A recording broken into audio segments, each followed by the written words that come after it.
Sanbanani Dimalang, good evening and welcome to episode 233 of the Private Property Podcast. I'm your host, Uzamantongwa Khumalo.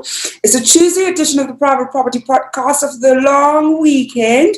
I do hope that you all had a great long weekend, were able to spend some time with friends and family, stayed safe, of course, during the Easter break. Well, we are back. I know a few of you are already messaging us, asking us where we are.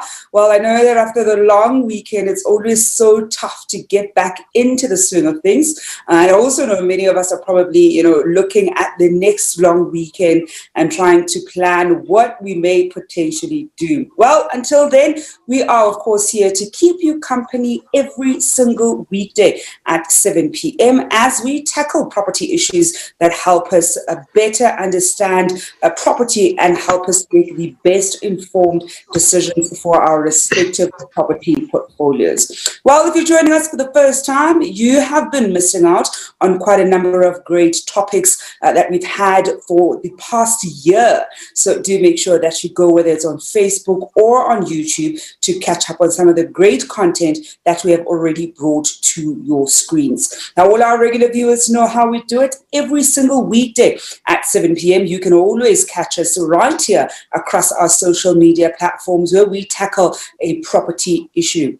Now, you also know, of course, if you watch, private property on your social media platforms, is that you can also tune into the other great shows on private property at 8 p.m. So every Monday and Friday, you're able to tune into the Home Shoppers Show with Chad. And if you're in the market for a new property, then that is the show that you want to make sure that you catch. And of course, every Tuesdays and Thursdays, Umbali Noko, who brings you the Farming Podcast, where she helps you in all your agricultural issues. So do make sure that you tune into that one if you've got yourself some green fingers or you want to explore all things agriculture. Every Wednesday, Essie Claassen brings you the First Time Home Buyers Show, where she is always in conversation with somebody who's already walked that first time home buying journey and has gone on to do incredibly well with their property portfolio. Well, those are some of the shows that you can look forward to here across private property social media platforms. So do make sure you follow us across our different social media platforms. You can follow myself at Zamantongwa_K. And of course, we will keep in touch and talk all things property. Now, of course, we are also running our Sherlock Holmes competition. Now, it is the last week. I actually can't believe we're already at the end of this competition. We're having our final Sherlock Holmes riddle competition this week. So it is week 12. And what we're going to be doing, so firstly, tonight we're going to be announcing the lucky winner of the 5,000 Rand voucher that we would have announced last week Friday, but because it was a long weekend and of course Good Friday, we weren't able to announce it because we didn't have a show. So later on in the show, do look forward to finding out who got to walk away with that 5,000 Rand voucher. And of course, the riddle for this week, and I'm sure many of you are quite excited for this final week of the Sherlock Holmes hunt, and especially for those of you at home who have not entered it, the riddle for week 12, which is the very final week of this Sherlock Holmes competition, is: Lelucia is home to this little gem, pet-friendly and perfect for a summer splash. 4 beds and 4 baths for less than 4 mil. Get ready to see it from all angles. I can already tell you it is in KZN or Durban, because that's where Lelucia is. So that's probably the only clue I'm able to give you. So I know that a lot of the KZN people probably might have a slight edge over this particular one. So that's the only thing I know about that clue. I haven't started searching. Well, the exciting thing about this week is that you stand a chance of winning it twice, right? So, of course, every week we give away that 5,000 Rand voucher on Friday and announce the lucky winner of the competition. And we're going to be doing just that. We did say that there's also going to be a lucky draw at the end of the competition. And we are being very mum about what the prize is, well, you also stand a chance of walking away with 30,000 rands voucher at the end of the week. So if you've entered the Sherlock Holmes competition for the past 11 weeks, you've been put into the draw for that 30,000 rand voucher. If you still haven't yet, make sure that you enter this week, because then you'll also not only stand a chance of walking away with that 5,000 rand voucher at the end of the week, but you'll also stand a chance of walking away with the 30,000 rand voucher. So there's quite a lot to be looking forward to this week on private property as we wrap up our Sherlock Holmes competition on our social media platforms. We've dubbed it #Final Sherlock Holmes Riddle Competition. So do make sure that you go to our Facebook page and check out that post. And of course, go to our website, www.privateproperty.co.za, and enter the competition. This is one you do not want to miss. So if all these weeks you haven't entered, make sure you enter this week, because this is a week where you may potentially walk away with that 30,000 rand voucher. Well, do stay tuned, of course, for later on the show, where we'll be announcing the lucky winner of the 5,000 rand voucher for week 11. And of course, tomorrow and Thursday, we're also going to be giving away 500 rand in cash to one lucky viewer, who, of course, is... You have to be watching us live for that one. And it would have been somebody who's also entered the competition. So there's quite a lot to look forward to for this competition as we wrap it up. And as you know, we love wrapping it up in style. And we really did want to go bigger and better. So do continue entering and bettering your odds at being that lucky winner. Well, our conversation this evening is particularly for people who are looking at selling their properties. I think it's very beneficial to those who are looking at buying, because oftentimes we don't know this when we buy. And I have shared my story, and I'll share it a bit later, about this particular issue before, that unfortunately caught me off guard. And the conversation we're having this evening is why you still need a conveyancer in 2021. And we're looking at key considerations when you're selling your property, and the role that the conveyancer then plays, in the sales side of a property transaction, and what you as a seller, if you're perhaps looking for a conveyancer who will handle the property transaction, how do you go about finding one? What should you be asking them before choosing the right attorneys to work with, and to help us better understand, how conveyancers are still quite an important part in the selling part of your property, and also what you should be looking out for. I'm joined this evening by Phatheka Maliphale, who's a director at PP Maliphale Incorporated. Phatheka, good evening, and thank you so much for joining us. Good evening, Zama, and thank you for having me. It's only a pleasure, Phatheka. Thank you so much for joining us. I know it's the first time we're having you on the show. I know we'll probably have you plenty more times in the future. I think before we start sort of looking at some of the key considerations, let's first look at, the role that a conveyancer plays when somebody sells a property. What exactly does a conveyancer do?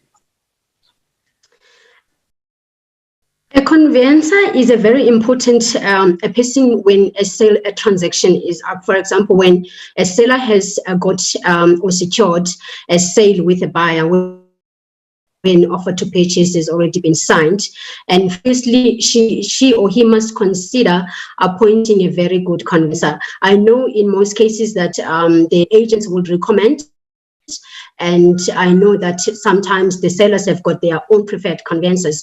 As long as the conveyancer is someone who will be there to ensure that you are prepared for all the legal ramifications, just making sure that the process runs smoothly, and making sure that he understands all the additional consents that are within the conveyancing transaction. For example, when we talk about tax consequences, so we need to make sure that we appoint a person who understands the contract itself, and the person who understands how the process works, and the person who is able to work with both the seller as well as the buyer in the transaction. And I think, Phatheka, you're mentioning how sometimes when you are, let's say, working with an agent, there are some agents who will very likely have conveyancers that they typically work with in their various transactions, and they may recommend them to, you as a seller. Sometimes the seller may have their own conveyancer. For those people at home who are probably going to be doing this perhaps for the first time and have never put any thought into, let's say, getting their own conveyancer to handle their own property transactions, or want to be able to ask certain questions to the conveyancer that the agent, recommends, what kind of questions should we be asking a conveyancer that we potentially want to be working with, that can help us best assess whether they're the right person and, as you say, have the right expertise in order to handle the transaction? I think what is important is because as much as they can recommend, you need to appoint someone that you can trust, someone that that is going to look into your own interest as the seller, because it's all well and good to appoint someone that is recommended and someone that you have never worked with, maybe, or someone that you have never heard of. So it's important sometimes to do your own search and to check if maybe those people are actually people. If that attorney firm is actually an attorney that has got a lot of recommendations. So it's important that even if the person is recommended, you do your own search just to make sure that it is the right person. There's no one who's complaining about that conveyancer, and that conveyancer is someone who will definitely look after your own interest, and that is the person who is actually has the necessary skills and is equipped enough to understand the transaction, because some transactions, they can be complex. So you need someone who will be able to simplify the whole process for you. I am this evening in conversation with Phatheka Maliphale, who's a director at PP Maliphale Incorporated. We're looking at key considerations when selling your property and zoning in specifically to the role that conveyancers play in a property transaction, and better understanding, the relationship that you as a seller are going to have with their conveyancer, especially in the selling process. I think I've shared before about my own, I'll say, when I didn't quite understand the different kinds of attorneys that are involved in a property transaction. I certainly want to hear from you at home. What has been your experience with dealing with the attorneys that a seller has appointed when they sell their property? Has it been a good experience? Were you perhaps a bit cautious, perhaps, because you thought, are these the right, conveyancers? Are they actually going to do the right thing? I know there have been instances where in certain property transactions, sellers will work with, I'll call them unethical, lawyers in a property transaction, and it's had a way of, sort of backfiring, or there are issues along the way. So have there been any instances like that you've found yourself in? Do share your questions and comments with us down here below. Now, as I was saying, earlier, that in my own experience, I remember, when I bought the first two properties, I bought two properties simultaneously and found that they were both going to be bonded. And then, of course, it means you're going to have the bond registration attorney as well as the transferring attorney. And at the time, I only thought there was going to be one attorney per property, and had only budgeted for two attorneys, and only knew of two attorneys. And so the first attorneys, contacted me and they're sending me their invoice. The second attorneys do the same thing. By the time I got an invoice from the third and the fourth attorney, I thought I am being scammed. Somebody has my contact details and they're sending me these things. I was like, who are these people? And I actually, ignored those emails for over a week until I mastered enough courage to call one of the attorneys, because they were now following up on their payment, because they were like, Ms. Kumalo, we need, the payment before we can proceed. And it was only then that, one of the attorneys essentially explained that, remember, you are buying a property and it's bonded. As such, there are going to be two properties per property. And this is the role that each, essentially, attorney plays in your property transaction. And for me, it was only then that I realized that, no, actually, it's 2 per property if it's bonded. Sometimes it can be the same firm that handles both, but you'd essentially be paying them, I want to say 2 different invoices because they're doing both the bond registration as well as the transfer. So to you at home, be mindful of that because I know it was something I wasn't aware of, I hadn't budgeted for, and so it did sort of catch me off guard once I found myself in the middle of it. Now, Phatheka, I mentioned earlier how we have seen instances where, and I mean, I've even had this myself, we have seen instances where some sellers will work with conveyancers, and I want to say they're unethical or work in the slightly gray area, and some of the stuff that they do doesn't come across as, I'll say, being entirely above board. And there've been buyers who've been caught, I'll say, on the receiving end of working with attorneys that, I'll say, almost don't do all the correct checks. In the event where, a client finds themselves in that kind of predicament and maybe realizes either mid-transaction or perhaps even after the fact, what can they do to, almost mitigate that particular situation? Zama, what's important or what's crucial as a conveyancer, as soon as you receive an instruction, is to inform both parties what exactly the process entails, so that you can explain to them as a buyer, like you just mentioned now, that you didn't know that you had to deal with 2 attorneys, whereby one is transferring your property and the other is registering your bond. You were not aware of that. So it's crucial for a conveyancer to inform both parties what exactly the whole process entails, so that if, for example, you are selling your property, you need to know, because firstly, the first thing that we check as conveyancers is when we do a deed search, to check firstly the property description, whether is being described correctly on the sale agreement itself, and secondly, whether if the property is not in a personal capacity, whether if it's registered in your company, whether you've got the necessary authority to sign that OTP.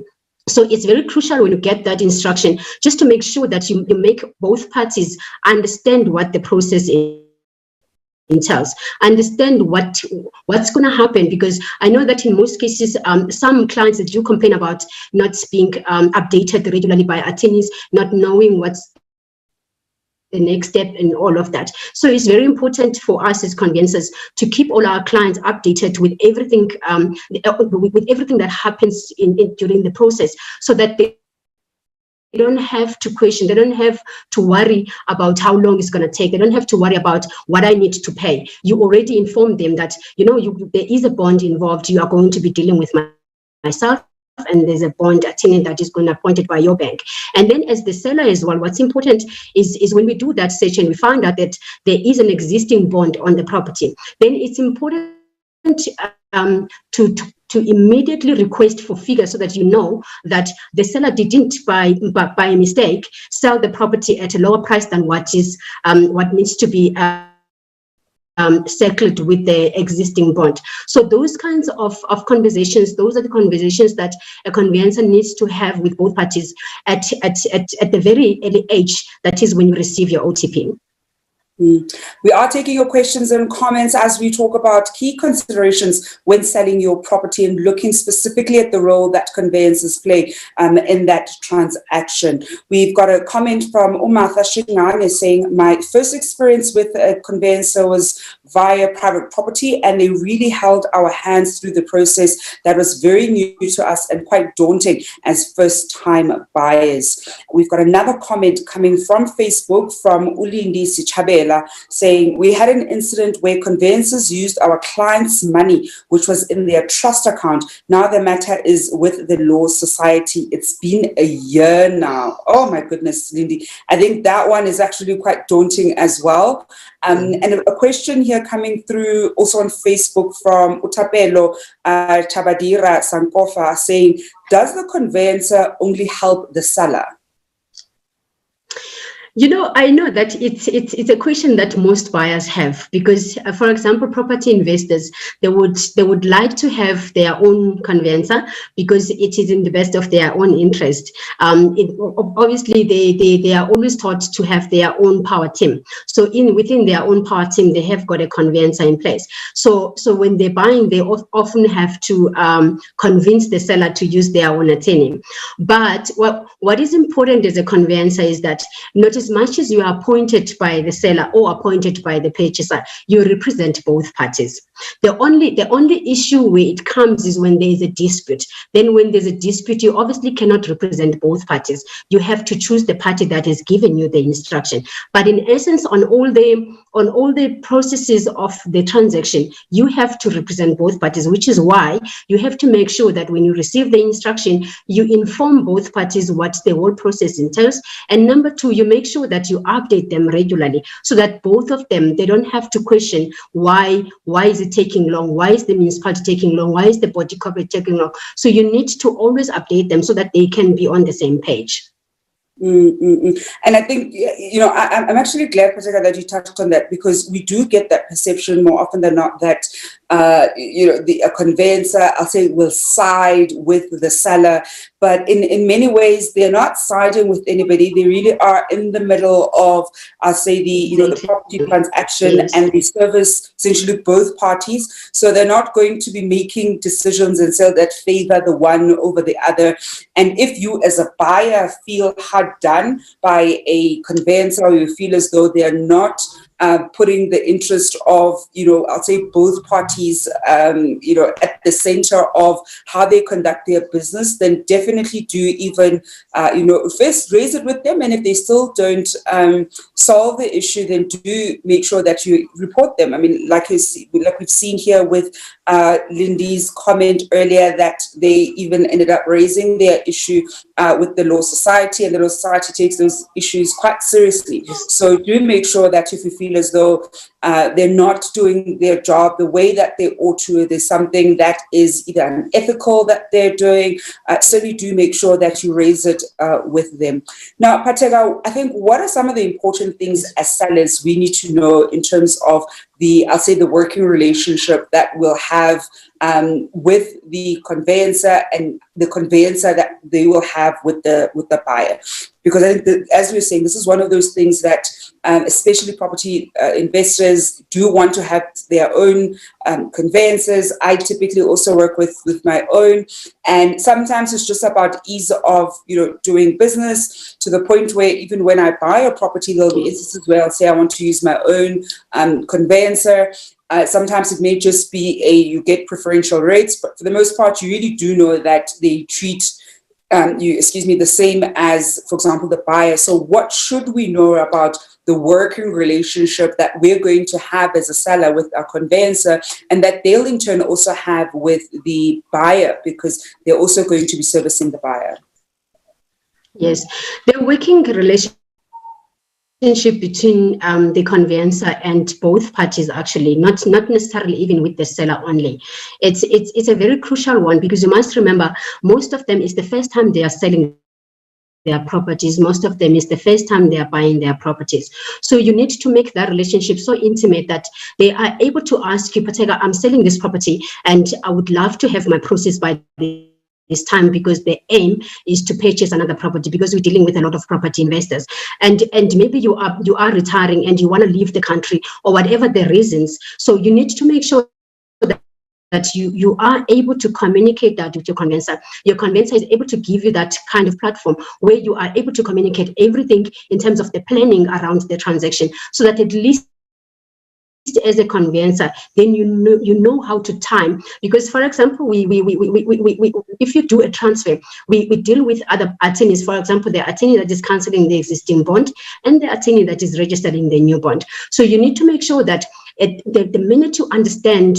the reasoning behind you buying the property and you selling the property, then at least you are able to work on your own timeline and accommodating the other attorneys that you will be working with in terms of making sure that the deal runs smoothly. And also, if the seller is aiming to have some proceeds to be paid within a specific period, and that is actually achievable. And if it's even not, then you are able to update both clients and tell them that, you know what, I know the plan here is to have this matter finalized by the end of this month, but it doesn't likely look like it will because of whatever reasons that you will give them, because you are not working alone, you are working with different other attorneys. We're taking more of your questions and comments this evening as we look at the role conveyancers play in a property transaction, especially when you're looking to sell. And we've got a question, such a great question coming through from Facebook. It is coming from Tashri Combs, who asks, what can we do if the property was sold, but the legalities were not done as per the agreement and this according to the sale agreement? So, for example, there are false COCs and so on and so on. The conveyancer doesn't want to respond to the lawyers, neither does the seller and the agent. In fact, they have all blocked us and refused to take the lawyers' calls. We have a valid case and the lawyers are now kind of stuck. We are not moving forward to solve the issues.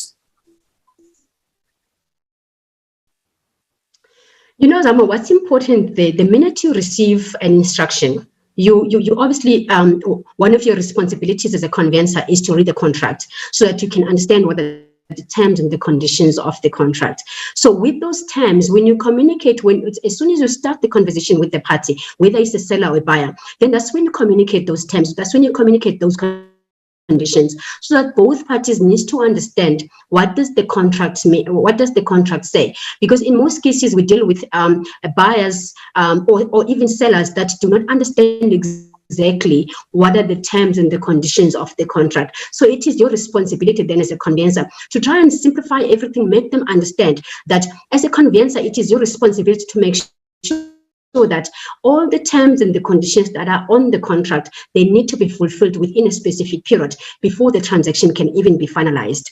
It's for example, the same as when they put certain conditions like you have to paint the house, or you have to deal with the cracks, or you have to buy new windows, or whatever the other conditions that are on the contract. What's important as a conveyancer is that you have to make sure that before you even have that transaction finalized to be ready to go to the deeds office, all those terms and conditions have been fulfilled and they're actually attended to by whoever party that is supposed to do so.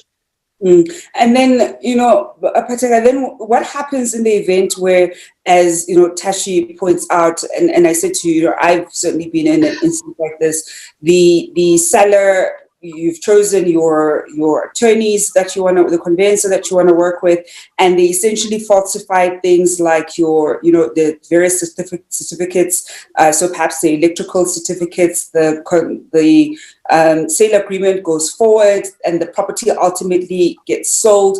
And as the buyer, you ultimately find out some of these things, obviously after the fact, that certain documentations were falsified, and you're now stuck with this property. And I mean, I think in Tashi's example, they're now essentially stuck in terms of how do they sort of best resolve this, because they're finding out that certain documents were falsified. They've now bought the property, and from my understanding, it's been transferred to her. How can they almost best follow up and try to resolve their matter? You see, Zama, that's where then the whole fine line then comes in, because as a appointed you, let's say in this case of the viewer, the seller appointed the conveyancer, and now there is this issue, and now this issue only comes after registration of the property. One best thing that we need to think of, one, was it one of the terms and the conditions of the contract, firstly, before then we can be a little harsh and say that you need to report that conveyancer to the law society, because that is obviously something that the conveyancer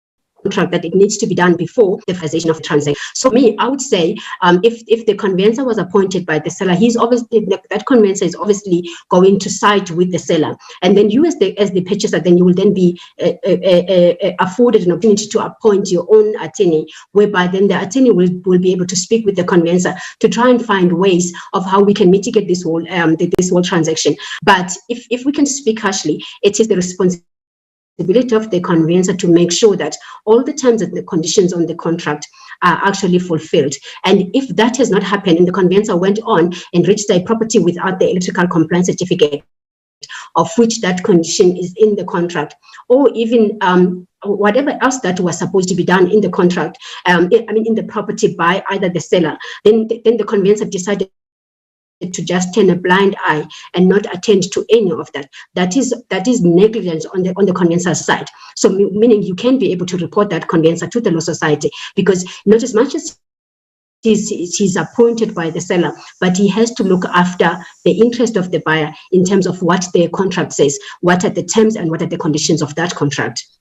We're taking more of your questions and comments on this show this evening, as we're talking about the key considerations when it comes to the conveyances when you're selling your property. We've got a question from Utapelo Sangofa saying, I like the response. So is it true that the process of involving a conveyancer is cost effective compared to getting a bond with the bank?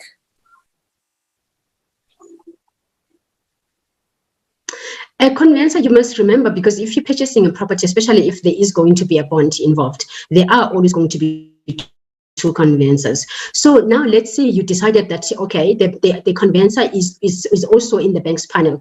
Then in that case, it means that you can use both conveyancers. I mean, one conveyancer in both transactions, that same conveyancer transferring the property and the same conveyancer registering your bond.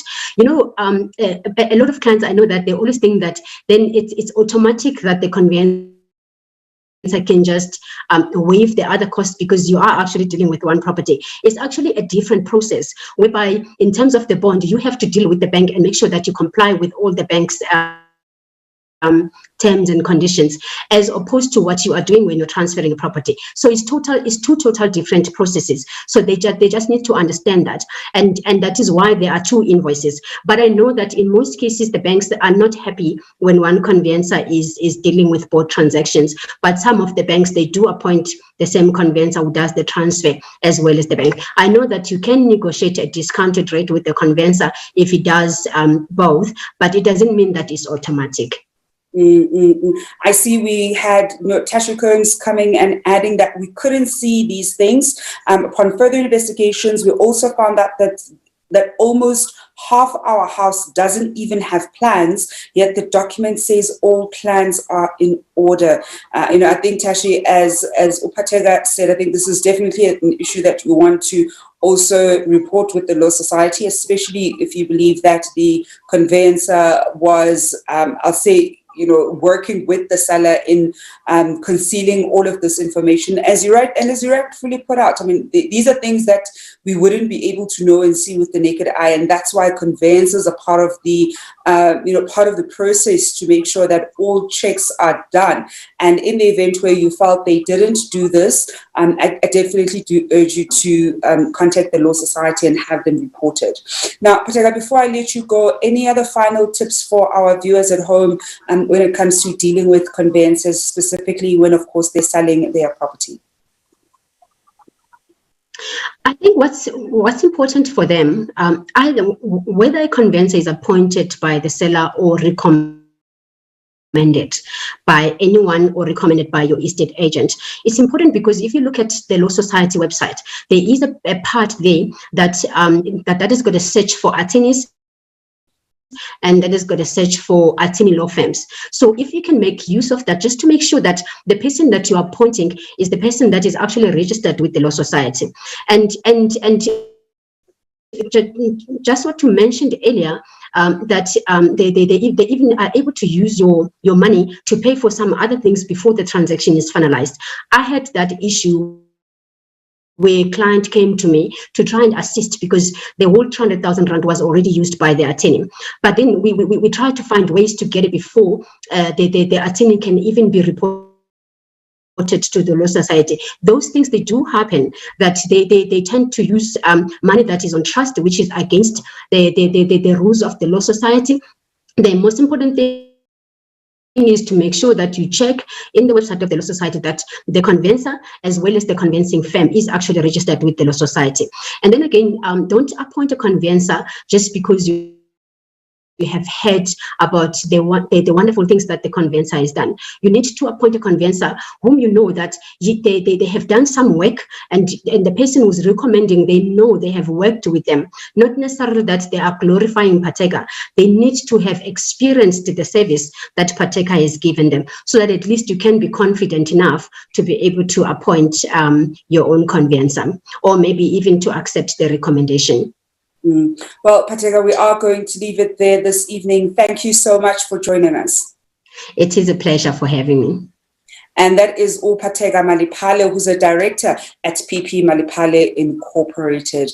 Well, we're going to leave it there this evening, but do stay tuned. We're going to be announcing the lucky winner of that 5,000 Rand voucher for week 11 of the Sherlock Holmes hunt. And of course, I'll also share more details if you missed it out earlier on in the show about this week as we wrap up the Sherlock Holmes competition. We'll be back just after this.